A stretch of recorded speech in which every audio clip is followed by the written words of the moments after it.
Trey Paddock didn't play? Just what's the any timetable for Reese? No update this morning. And the same thing with the injuries, trying to stay away from the updates at this point, and then we'll just do the availability report. But nothing update there. Dave Biddle, 24/7 Sports. Hi, Ryan. I want to ask you about your running game. Defenses are, of course, stacking the box against you guys, especially the last 3 weeks. Does something need to improve with the offensive line and the running backs, or is it kind of like we're doing as well as we can considering? No.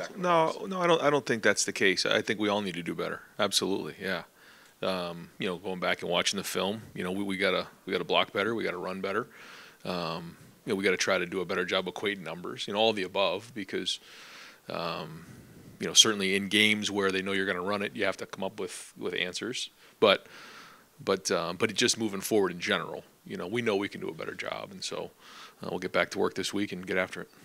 Third row left, Dan Hope, 11 Warriors. Ryan, obviously you guys played in bad weather last year at Michigan. You played in bad weather on Saturday. Just are there issues that you think are popping up that are consistent with playing cold weather that this team needs to get better at? I think last week was just one of the most unique things I've ever been around. I think someone said at one point there was a 80-mile-an-hour wind gust in the area. Like it was just very strange. So, if we play in a game like that again, I think we would probably maybe try to run the quarterback a little bit more, a little bit earlier. But that comes with risks as well. So, I think there's bad weather and then there's extreme weather, and I thought that was pretty extreme on Saturday. Fourth row right, Spencer Holbrook, Letterman row. Ryan, when you talk about the advantages and disadvantages of running CJ, is it just as simple as now that it's on film, it's something that the defenses have to account for? And is that just as simple as that, or do you want to see that a little more become a part of your offense? Well, I think CJ, embraced it, and you could see what he can do, and I think it can be a weapon for us moving forward. So, maybe we found a little something there, but that has pluses and minuses as well. But at the end of the day, our running back's got to run, and our line's got to block, and tight end's got to block. Receiver's got to be a part of it. Whether it's the perimeter run game with the bubbles and things like that, or coming down to block safeties. Everyone's got to be involved in this, and we all just got to execute it better. Second row left, Stephen Means, Cleveland.com. You always attribute things to some scheme, coaching, or personnel.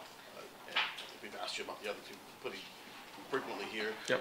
On the offensive line, obviously you've had the same starting lineup the entire. Have you guys thought about maybe switching some things up? And if guys like Josh Fryer and Enoch Lamar, he showed you some things that maybe deserve a chance. I thought Josh, when he came in, played well. Having the sixth offensive lineman in the game is something that we don't do a lot of. But when we've done it, it's been solid for us, and I think his play has been better. I think he's gotten better. I think he's when you come back after that ACL, it takes a while to really not just be healthy, but to get to the level of play you were before. I think he's getting to that point. I don't know if he's quite there yet, but he's getting there, and had some good snaps on Saturday. But we're always looking at that. If there's a better guy or two that we can put on the field, we'll do that. Right now we feel like we're playing the best five. Yeah, no, he's out there practicing every day, but right now we feel like we're playing the best five. Over to the right, Don Berry, WDNS. Coach, you obviously you want to be. You've talked about this in the past. You want to be perfect, but you look at the landscape of college football and what happened this past weekend. Is it important not to lose sight, though, that it's important to win? That these games, even if it's an ugly win, it's still a win. Yeah. It's. You play 9 conference games, and then our 10th was Notre Dame, and so that's 10 conference games, and you got to bring it every week. And it's not like you can show up and just roll your helmets out there. It doesn't work that way. And when you have different situations, you put yourself at risk, and that's something that we brought up all along. We know that that's the case, and so we have to just keep finding ways to win. And I think that's very important to recognize that if you keep winning, you're going to keep moving on. So, style points or no style points win. That being said, when you look at the film, are we playing really clean football in all areas? Are we, getting better every week? Those are the things we're going to focus on, and that's what we'll get back to work today. And we'll have a meeting here at 2:30, identify the things we've got to get better at, and have a good week of practice and go play Indiana. Right behind him, Clay Hall, WSYX. How much are you prepping for Michigan how much have you done all along, and are you ramping up in some sense? I mean, that's what we say around here is we live it every day. Working at it every day of the year, and we have to focus on beating Indiana this week. But the way that we approach it is we're working on that game every day of the year. Right behind him, Adam King, WBNS. You've talked about toughness and physicality all offseason, every week. Now with that game, just a couple weeks away, do you feel like your guys are where they need to be toughness-wise? I think we've definitely shown it. I think you can see that our guys have played physical, and that's something that we've taken a lot of pride in this year. You can see what we've done this season.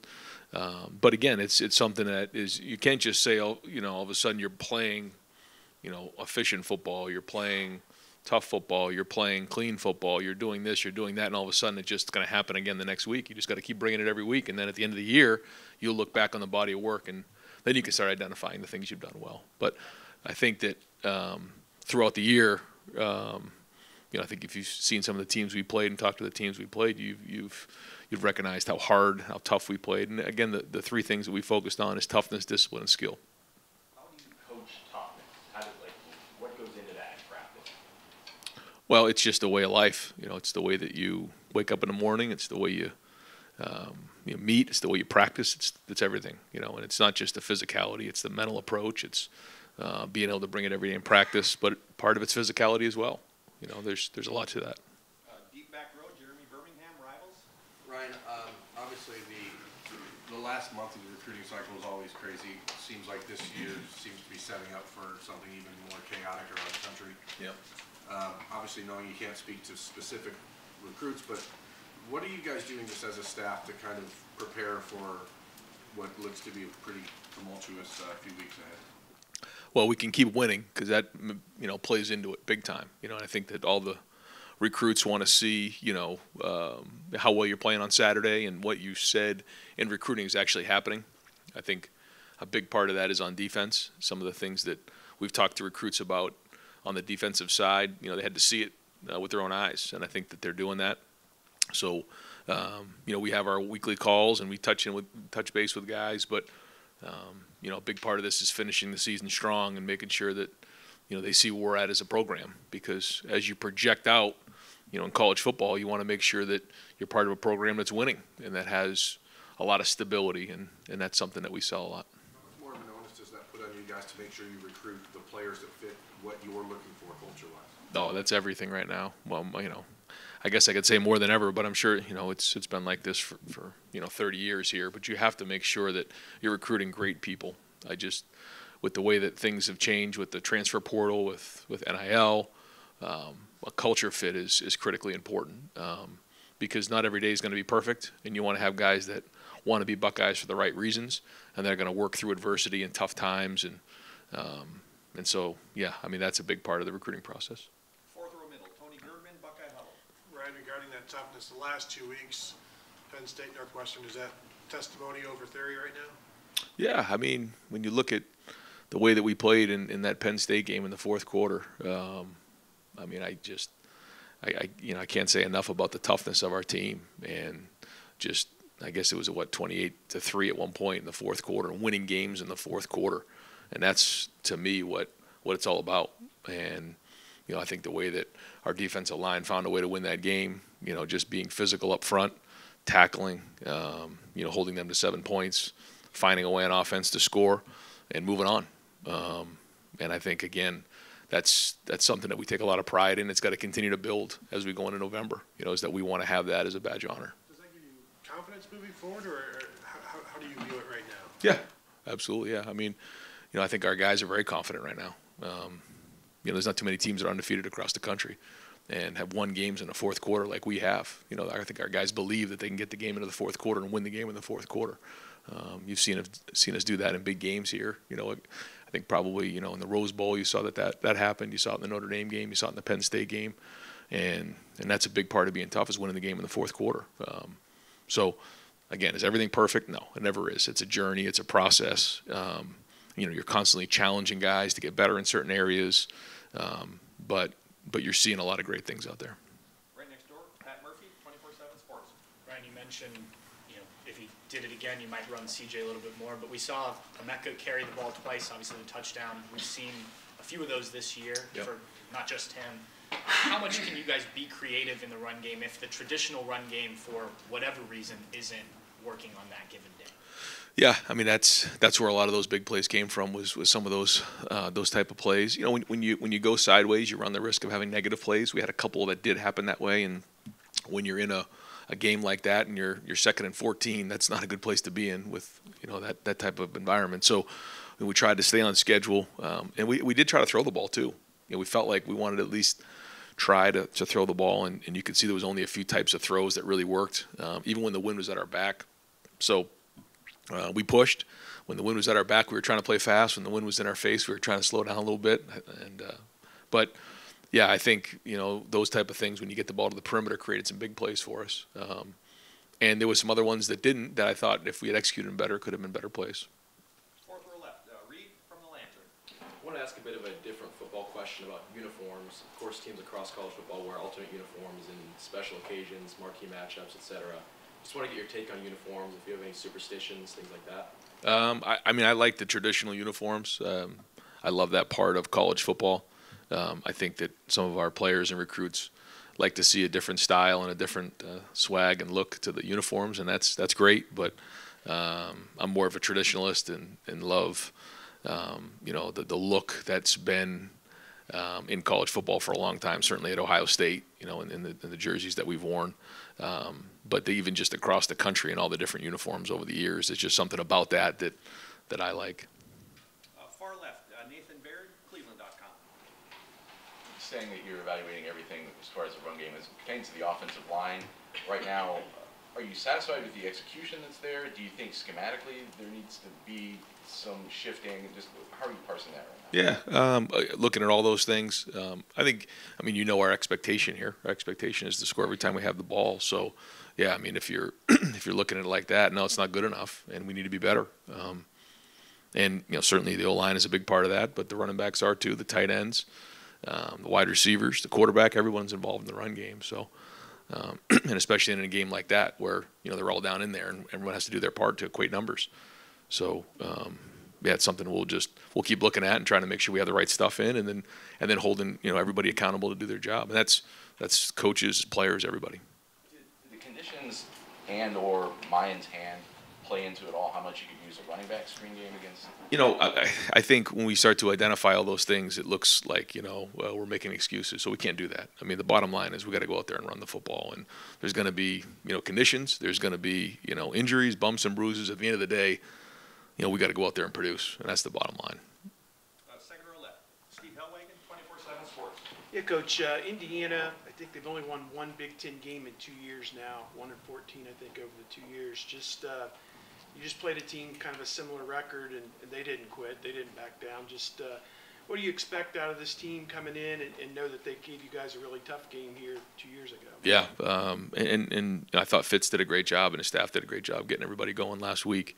A lot of respect for him and his staff. But same thing with Tom Allen. I mean, you guys know how much of a competitor he is, and certainly has his hands all over the defense. So same thing. They're going to come in here and fight and play really, really hard. They always have. It's a program with a lot of pride. He has a lot of pride. So it's a noon kick, and we got to come out and play a little better early on in the game. I think that's going to be important, and that'll be a focus this week. To what you just said, starting fast, 3 weeks in a row now. The other team maybe won the first quarter one way or the other. I don't know the points and all that, but just getting off to a better start. What can you do? Yeah, no, I mean, you look at the Iowa and the Penn State game, I felt like we created some turnovers on it. I think we actually won those first quarters maybe, but we could have jumped on them early, and I think everyone feels that. Yeah, I feel the same way. So let's get in a rhythm early on and get going. And, noon start, wake up fast, and get to clicking some pads. Front row right, Austin Ward, Rivals, 97.1 The Fan. I'm going to try to organize a lot of thoughts that I have here about the defensive line rotation. It seemed like going into Big Ten play in Wisconsin, you felt like it'd be better to pare that down. I know that Larry's long-term philosophy is to rotate and has always done that. He says he wants fresh guys in the fourth quarter. And unless I'm mistaken, JT played 11 snaps out of 23 and Zach played 12 in the fourth quarter. When you look at it, what are the conversations like? Are you concerned about how it's going? Like, what's the rationale behind maybe what you're doing there? Yep. No, I think it's a good question. I think the first thing is we have a deep D line, so I think that's the first thing. And like you said, the goal is to be fresh and certainly at the end of games, but at the end of the season as well. I think for those guys, I think we were maybe in the like 70s or late 70s, maybe 80 plays, something like that in the game. And I think most of those guys were into the mid to high 50s. So, almost 80% of the snaps they were in there for, which is, in a day like that, it's pretty good. I think some of it plays into the personnel groupings. We do change some personnel groupings with Jim. There's sub, there's big, there's sack, there's a lot of different things that come out there. So, he's going to rotate those guys, and I think the overall number was good. Maybe one of those guys got in a rotation, in the fourth quarter there. But overall, if they're on there for 80 to 85% of the game in a big game like that, I think those are pretty good numbers and keeps guys healthy in a heavy running game like that. For Mike Hall specifically, was that a product of Northwestern's heavy packages? Is there still a pitch count for him? What was his workload?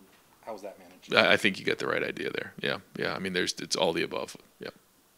Front row middle, Bill Rabinowitz, Columbus Dispatch. Ryan, I talked about the running game quite a bit. When I asked specifically about the 3rd and 1s and 4th and 1, I understand if they've got 9 guys in the box, you're not going to break 8-yard runs. But to be able to not be able to get 1 or 2, when you dissected it, what did you see? Yeah, I think that's a great point because of all the things that I was disappointed with on Saturday running the football. Short yardage was the one that was high on the list. I mean, they're all going to be in there, and we've got to convert in those situations. I think it was a combination of things. There was multiple ones. That hurt us on 3rd down, but we didn't quite get the movement we wanted to, and we didn't quite enter the blocks the right way. You'll see a couple of them where we're not flush on the blocks, and then there's one scheme that we probably could have done a better job with in terms of doing that. But overall, it was just they were down in there and we weren't getting enough movement. We gotta get our pads down lower. We gotta fit those blocks a little bit better, and then there's a couple times we can get them in better plays. So I think it's not just one person that made the mistake because there was multiple ones we didn't convert on. How much was maybe the running back was only my end? On one play, it looked like he could have cut back. Did he do what he was supposed to do, or? On all of them, I'm not going to give him a 100% grade, no, but I can't just sit here and say it was his fault either. I mean, it's a little bit everybody, and that's not a good sign. Is when it's kind of one guy here and one guy there. But that's what happened. Second row right, Doug Lesmerises, Cleveland.com. Ryan, there's only one football, and you guys have a lot of options in the pass game. You've thrown it to receivers. You're using the tight end a lot this year. But just to follow up on the screen game with the running backs, I think the backs had 41 catches in 13 games last year. They have 9 in 9 games this year. Trey had 27 catches last year. Is there something in the way that defenses are playing you? I mean, usually that running back screen game is taking advantage of their pass rush, and then you hit them like that. Maybe that kind of play doesn't make as much sense this year the way defenses are scheming you guys. I don't know. I think it's a good point. I don't know if I don't think it's a schematic thing. Yeah, I don't think so. I mean, we've tried to throw a couple screens to those guys, didn't quite work out. We're still working at that to make sure that that's a weapon for us, and that's usually been good. And we'll keep working at it. I think a little bit of it too is just those guys have kind of been in and out a little bit this year. So I don't know if we've got the rhythm and the chemistry that we wanted there. And so hopefully we can get all these guys rolling here as we head into these last few games. And then just overall, the whole thing with your offense, you have to win each Saturday, of course. If you don't win each Saturday, then you don't get to where you want to go. But when you think of big picture offense in the offseason, if you guys are going to win a national title, the last 3 games that you're going to play are going to be indoors in Indianapolis and 2 warm weather or indoor games in the playoff. But the first 12 are here. Right. Does that require 2 types of thinking about offense, 2 types of preparation about offense? That, of course, we know Saturday's Saturday, but big picture, it is 2 different things, is it not? Yeah, I totally agree, and I think it's very perceptive, and it's something that I thought a lot about in the offseason. I think that's why you see us in some of the under center stuff in the different groupings. I mean, there was a point in that game last week where I was nervous that the snap was going to go over the quarterback's head, so we were under centered a lot more. But that's, like you said, that's playing in the Big Ten in November. So, again, that was a little bit of extreme, but we've tried to make some adaptations to make sure that we're ready for those type of environments, because then you turn around and then you're in Indy and it's wide open and it's 72 degrees on a fast track. So yeah, you have to have both of those things in order to get to where you want in terms of reaching your goals. Absolutely. Front row right, Tim May, Letterman row on 3. Thank you very much, Jerry. I'm kind of dovetailing off what Doug just asked you, but it's what I wanted to ask you all along. And you're standing on the sideline, you go into that game, you know what the weather report is, the weather forecast is, but I would think you kind of don't believe that it can take away everything, right? And I would think there's 2 little guys in your head, one screaming, get in the I formation, 2 tights, run the ball down their throat. The other is, but wait a minute, what about this other stuff we worked on? The conversations. Explain what you go through in that of just saying, no, we just got to line up and run the ball down these guys' throats. What was it a little bit like that? Yeah, you might have my head bugged, I think, in that game. That's about exactly what it was. Yeah, and that was the conversation during the week. You looked at your phone and you're like, okay, 30-mile-an-hour winds, 40-mile-an-hour winds. It'll be all right. We'll be good. We'll figure it out. Like we always do. Well, what if it isn't? So went back, watched the Patriots play the Bills in the Win Bowl. Went back, watched, and tried to find all the win games from the last couple of years in the NFL. Watched the Browns play the Raiders in 2020 up there, and it was 30-mile-an-hour winds. And just tried to figure out, okay, if this happens like this, what do we do? Didn't have a lot of answers because there wasn't a lot going on in those games. But, yeah, I mean, I think you try to you have to. It's a real thing, but at the same time, you tell our guys, well, we got to go win the game. We just have to play. And if you make it a bigger thing, then it becomes more of a distraction. I thought warming up, we were throwing and catching. I saw one of the punts from the other team actually go straight in the air and land on our side of the line of scrimmage, which I asked the referee, if the ball is punted and it lands on our side of the line of scrimmage, is it live? Can we pick it up? And he says, no, if it crosses the line of scrimmage and comes back, it's not. And then his buddy says, no, it is live. So they had to have a little discussion. And so I had to tell the team, if that ever happened, you pick it up and score, So it was kind of one of those days. But to answer your question, yeah, there's a part of we just got to go do what we do because we have a really good game plan about what they do. But then all of a sudden you have to have this package over here that we kind of put together late in the week to say, if it gets really extreme and you literally can't throw a forward pass, what do you get to? And that's, so the call sheet was like that's what I want to ask you, is running the ball in those kind of conditions, but running the ball, period, there's a lot of attitude involved there, isn't there? As much as there is scheme. You got it. And do you think your team has fallen a little bit short in that attitude aspect up till now? 3rd and 1. You got to get the first down. There's no excuse for not getting the first down. So there can be 50 guys in a box. You got to go get it. You got to get movement, and the extra guy, you got to run him over. You got to crack block him, get it to the corner, and convert. That's the bottom line. So yeah, if we're not converting, then yeah, we're coming up short. And final question, 2nd row right, Bill Landis, Rivals. Ryan, again, as you said, not trying to pin anything on just one guy, but is there anything with Matthew Jones's foot that is hindering him from down to down and maybe giving up some trouble at times? I mean, he's like a lot of our guys. There's a lot of things that this time of year guys are fighting through, and he's a tough player, and we think he gives us our best chance to go be successful. But yeah, I mean, he's like a lot of our guys that have these bumps and bruises right now that he's fighting through, and so yeah, I mean, it's that time of year, I guess. That position specific, or I guess offensive line in general, when you have a guy, I mean, it's not like a receiver you can limit his snaps if you wanted to. Like that, you need those guys to be cohesive and gel together. Does that make it more difficult when you're trying to balance? Like, can I steal this guy some rest somewhere? No, I think it's a good point. I mean, I think you can do that in the O-line. Yeah, I think you can spell some guys if we think that he needs that. And that's something that usually we decide before the game. Like, get the injury report, talk to guy. Do we think that we need to put him on a pitch count? If we do, then we can do that. And I think with the O-line, if it's just one guy, it's not the end of the world. But again, we try to make those decisions going into the game, and we feel like based on what we see in practice every day that those 5 are our best 5. Coach, thank you very much. All right, guys, thanks.